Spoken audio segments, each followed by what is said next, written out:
we discussed about the last class about the magnetization curve. So this is the BH curve. Okay, we discussed already BH curve. What is this BH curve? We discussed, and it is already we discussed about hysteresis loss and what is this hysteresis loop and eddy current loss. Today morning we discussed about the eddy current versus the hysteresis loss. Quarry point we discussed, and the hysteresis loop and its magnetic properties. Now come to that point, what is this hysteresis loop?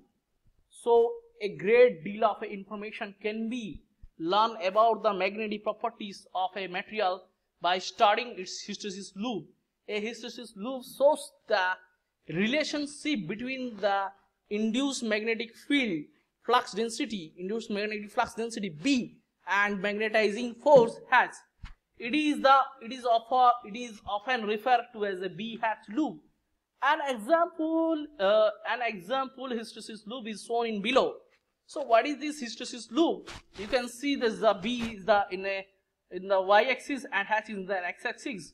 So we will discuss. So this loop is generated by measuring the magnetic flux B of a paramagnetic material while the magnetizing force H is changed. A ferromagnetic materials. So you can see a hysteresis loop shows the relationship between the induced voltage, magnetic flux density B, and magnetizing force H. It is often to BH loop. An example hysteresis loop is shown below. It is a hysteresis loop. Okay, we discuss. And a ferromagnetic materials that has never been previously magnetized or has been thoroughly demagnetized will follow the dashed line in H is increased. You can see the dashed line here. Okay, H. So that means as the line up demonstrates, the greater the amount of current applied, H will be plus, and the stronger magnetic field in the component B plus at point A. Okay, at point A, almost all of the magnetic domains are aligned, and additional increase in magnetizing force will produce a very little increase in magnetic flux. The material has reached the point of magnetic saturation. So the material has reached the point of magnetic saturation when H reduced back down to 0. The curve will move from point A to B at this point. You can see from when the H is reduced back down to 0. So you can see the diagram. When the H is back down to 0, the curve will move from point A to point B. You can see here. This is the point A. You can see here. Wait. Yeah. So this is the point A. A to B will down. This is the curve as it went down A to B. Again it will happen.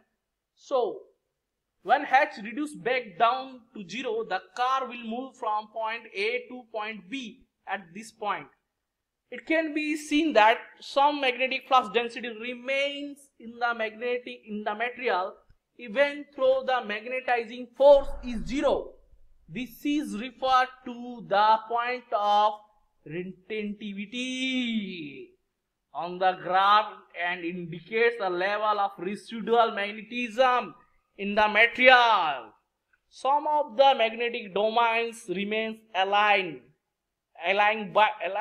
but some have lost their alignment.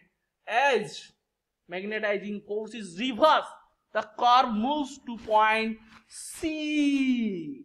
So you can see here, curve moves on to point corresponds to C. Retentivity from the point you can see it is a C. Okay. So now where the magnetic flux density has been reduced to be 0, this is called the point of coercivity. That point C point is I already discussed. Coercivity on the curve.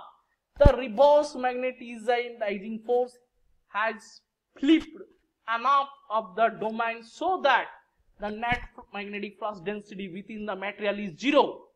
The H field required to remove the residual magnetism from the material, it is called as corrosive force or the corrosivity of a material. So you can see as the magnetizing force is increased, the negative direction, there the material will be again becomes a magnetically saturated, but in the opposite direction point D reduces H to 0, bring the curve to the point E. So you can see here, you can see it here E, and again it comes back to E. So again E2 it will move. Where that is the E point? Yeah, you can see. Wait. Point D and reduces 0 being point E. It will have a level of residual magnesium equals that achieved in the other direction. Increase H back in the positive direction will be returned to B to 0. Okay, 0. Notice that the curve did not return to the origin of the graph because some H field is required to remove the residual magnesium. The curve will take different path from the point F back to the saturation point where it will complete the loop. That is called as a hysteresis loop, and this is the known as a hysteresis loop you will discuss. So you can magnetize in graph, you can see here you can see that, yeah, here you can see. So it comes from A to B, B to C, C to D, D to E, E to F, F again it will back to original A.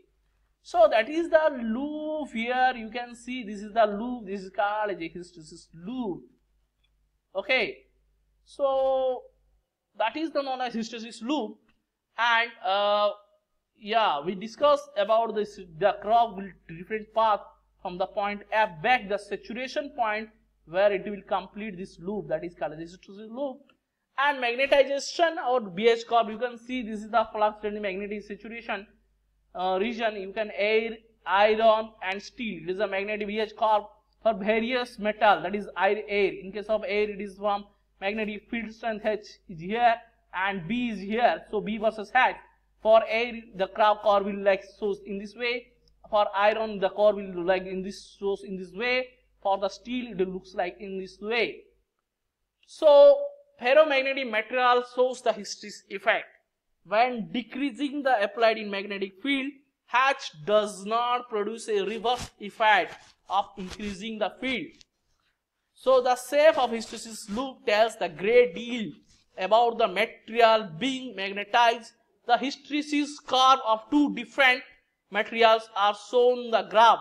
Hard magnetic material is corrosivity is high, area of loop is large, used for permanent magnets. Soft magnetic material has C small, area of loop is small, used in transformer cores and electromagnets. Clear? So now you can find here the figure shows that material can be demagnetized by striking of it or go around the hysteresis loop, gradually reducing its size, degaussing, that is called as A. So here you can identify this is the this is the soft magnetic material hysteresis loop and this is the hard magnetic materials loops A and B. Okay, clear? This is A and this is B. So we will discuss about what is the soft magnetic materials and what is the hard magnetic materials. So we will discuss that in the next class. What is the soft magnetic materials and what is the hard magnetic materials. Generally we use soft magnetic material like our electromagnet. Okay, and we discuss hard magnetic material. Generally we use in our permanent magnet, that is a DC generator, DC motor we use. And this hard magnetic materials is made of alnico.